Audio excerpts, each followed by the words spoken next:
The night air and Little Whinging hung thick with an eerie stillness. The street lamps flickered, as if resisting some unseen presence.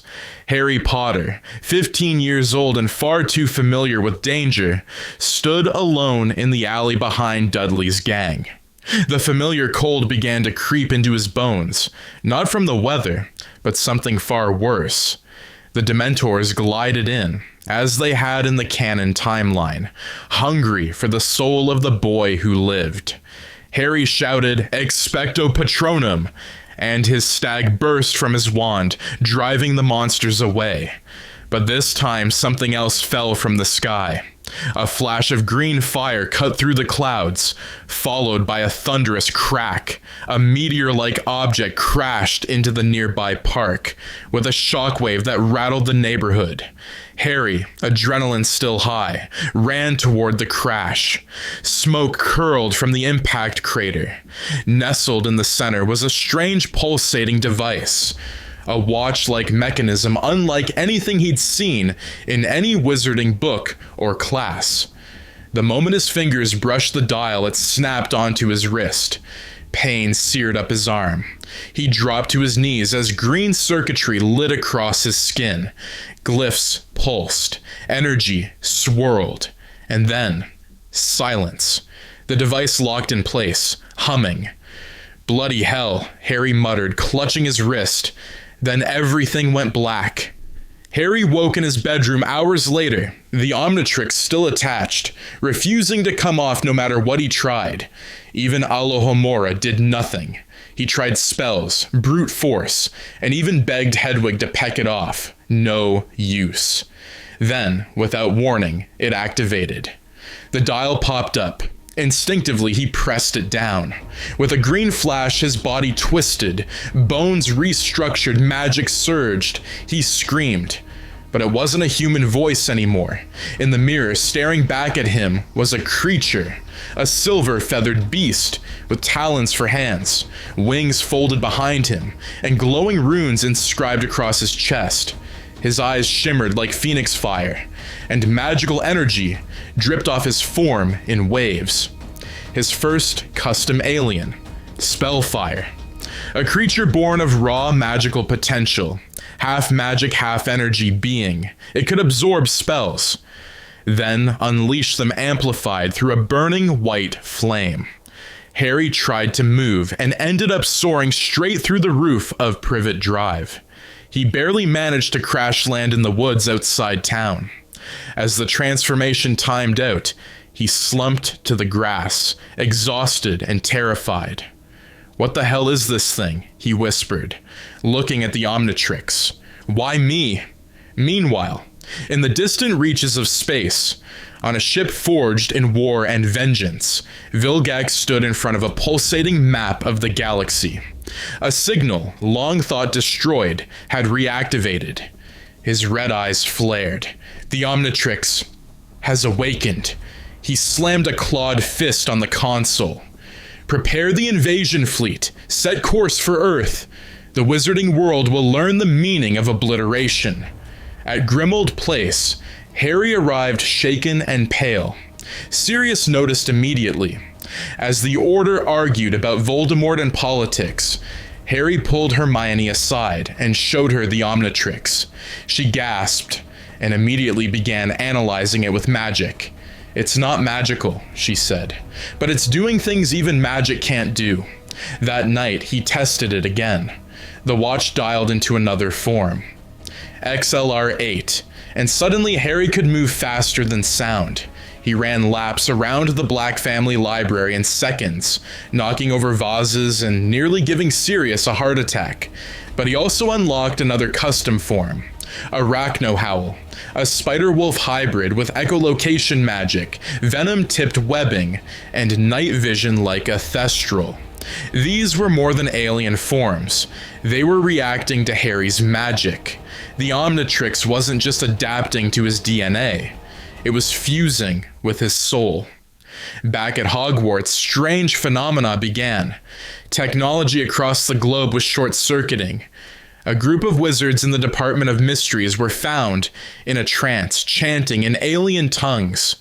Dumbledore stood atop the astronomy tower, watching a tear in the sky shimmer briefly. His expression turned grim. "The stars are whispering again," he said to McGonagall. "And they're not speaking in any language I know." Harry returned to Hogwarts, hiding the Omnitrix under his sleeve. But one night during DA training, Zacharias Smith accidentally hit Harry with a jinx. The watch reacted. Harry instinctively slammed it down, and in a burst of green, transformed into Heat Blast. The room of requirement burst into flame. Screams echoed as the students ran. Hermione put up a barrier. Ron froze.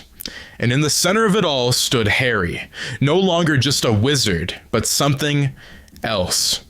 Dumbledore arrived at the exact moment the transformation timed out.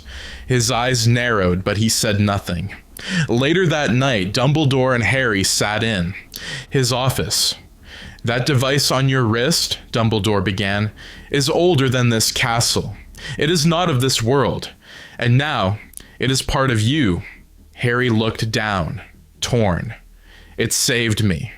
It may yet save others," Dumbledore said. "But understand this. Power, no matter how alien, is still a burden. And that burden must never be carried in anger." Across the cosmos, Vilgax's ship entered Earth's orbit. Lightning danced around its hull.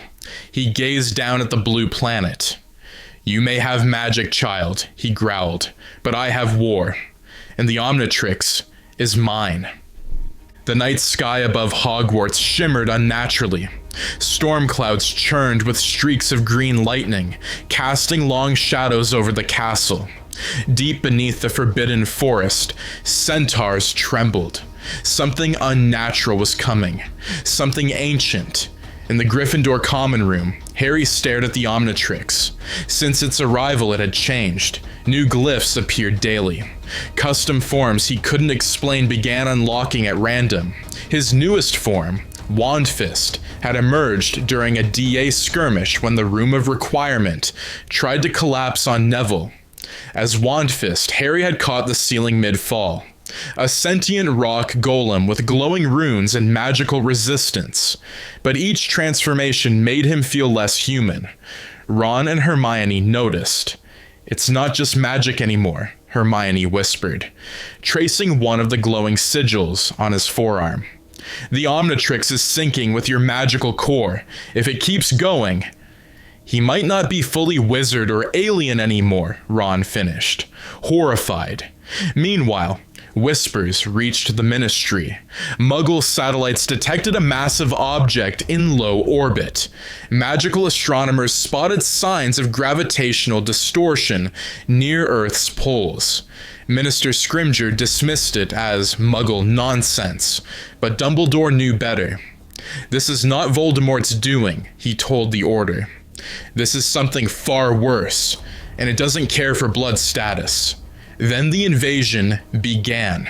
Without warning, a gaping rift opened in the sky above Hogsmeade. Through it surged biomechanical drop pods, sleek and jagged, landing like thunderbolts in the Forbidden Forest. Alien soldiers, Vilgax cybernetic drones known as the Nullbreed, poured out, weapons glowing red. Their first assault hit the castle walls. Students screamed. The statues sprang to life. Professors rallied. The suits of armor clanged down the hallways. It was a war Hogwarts had never trained for. Harry, instinctively transforming into Arachnohowl, lunged into battle. He webbed up drones with magical silk, slashed through their armor with spectral claws, and howled out sonar pulses that short-circuited enemy scouts. But for every drone he dropped, more came. Vilgax had arrived. The alien warlord, massive and terrifying, strode across the school's Quidditch field. Aurors who tried to stop him were obliterated by a single energy blast. "Bring me the boy," Vilgax commanded, "and I will spare your world." He lied. Inside the castle, panic reigned. The Room of Requirement had transformed into a battlefield shelter. Luna, Ginny, and Seamus helped evacuate younger students. Hermione activated enchanted wards. Ron tried to duel a drone with a bat bogey hex. It worked surprisingly well. Harry turned into Seraphex, a serpentine alien that could slow time momentarily. He blinked through groups of attackers like smoke, twisting reality with flicks of his tail. His control was limited, but devastating. But with great power came growing detachment. The more he transformed, the more distant he felt from himself. His nightmares grew worse. In one vision, he saw himself, fully alien, standing over a burning Hogwarts, with the Omnitrix cracked and pulsing. He was becoming something unrecognizable. Vilgax finally breached the Great Hall. Statues shattered. The enchanted ceiling collapsed.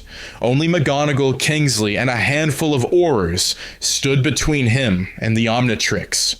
Harry arrived not transformed, but as himself. The hall grew silent. "You want the Omnitrix?" he shouted. "Then try taking it from me." He transformed into Spellfire, radiant and furious. The battle shook the foundation of the school. Harry's fire clashed against Vilgax's dark tech. Magic versus alien might. But even as Spellfire, Harry was overpowered. Vilgax slammed him to the floor, gripping his throat. "You're not ready to wield it," Vilgax hissed. "You're nothing but a scared child." "Maybe," Harry rasped, "but I've got something you don't." He slapped the Omnitrix and a new form emerged. Grimvine, a carnivorous plant beast whose roots grew through stone, whose spores healed, and whose vines pulsed with both alien energy and ancient magical life. Grimvine burst upward, wrapping Vilgax in unbreakable tendrils, lifting him toward the shattered ceiling. "This world has its own kind of power," Harry said. The voice distorted through the vines, "and it protects its own." With a final blast, Vilgax was thrown through the ruined wall of the Great Hall, vanishing into the Forbidden Forest. After the battle, Hogwarts was in ruins. Many were injured, a few were lost. Dumbledore stood among the rubble, staring up at the stars. "This was only the beginning," he said to Hermione. "The universe has taken notice of us, and the boy is no longer just a wizard." Harry stood alone in the astronomy tower, the Omnitrix quiet for now. He didn't feel triumphant. He felt burdened. Ron and Hermione joined him. For a moment, they just stood together, silent.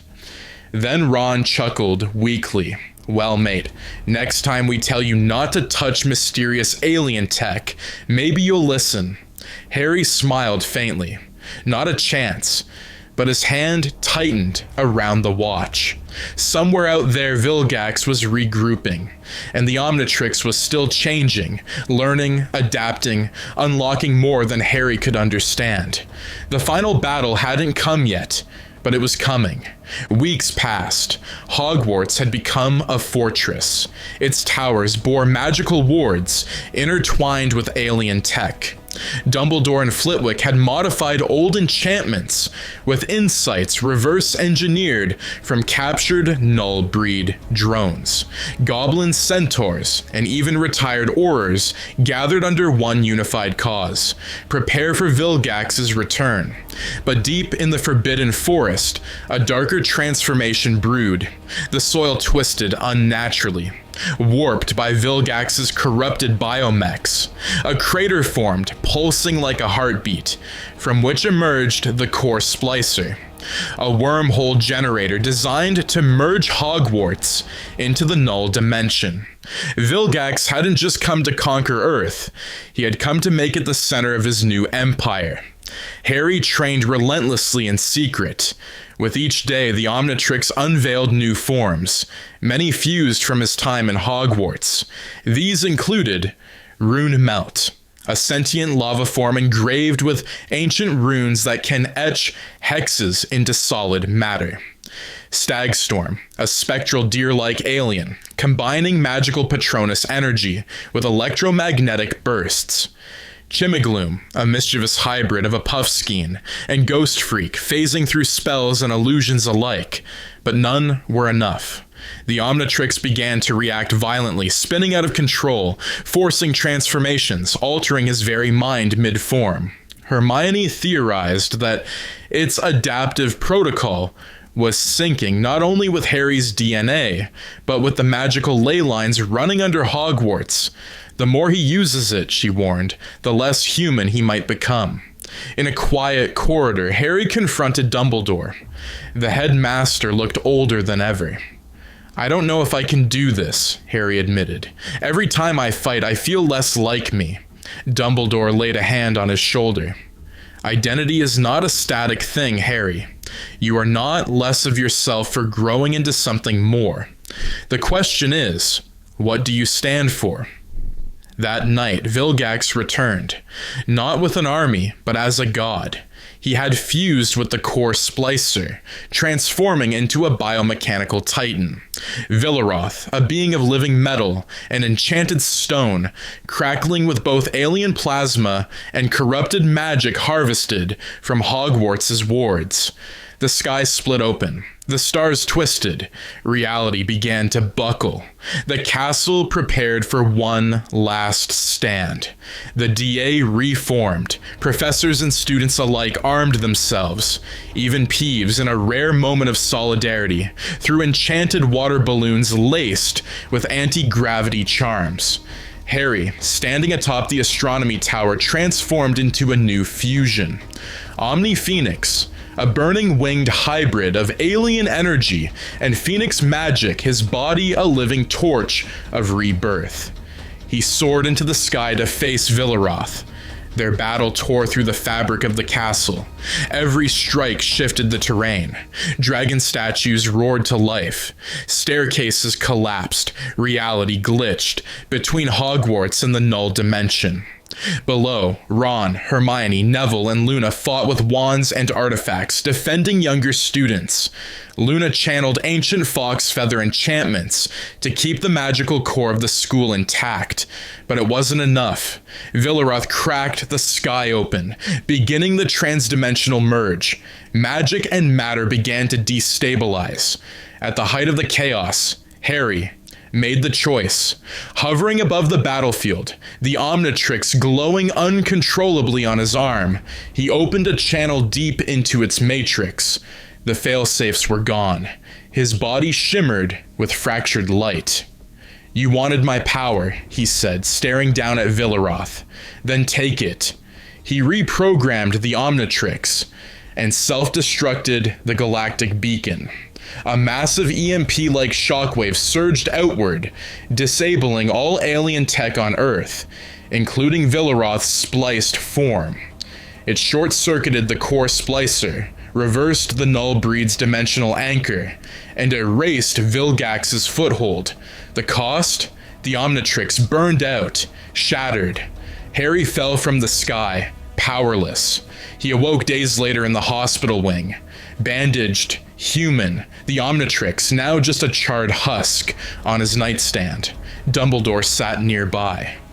"You saved the world," he said softly. "Not with power, but with sacrifice." Hermione and Ron entered, smiling, though Ron quickly added, "You owe me one. That slime monster you left behind nearly melted my socks off." The students cheered when Harry returned to the Great Hall.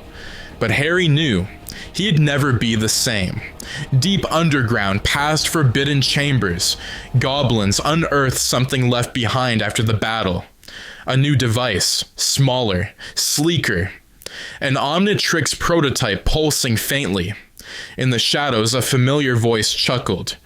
Eon, the rogue time traveler from the Ben 10 multiverse. "Looks like this universe has potential after all."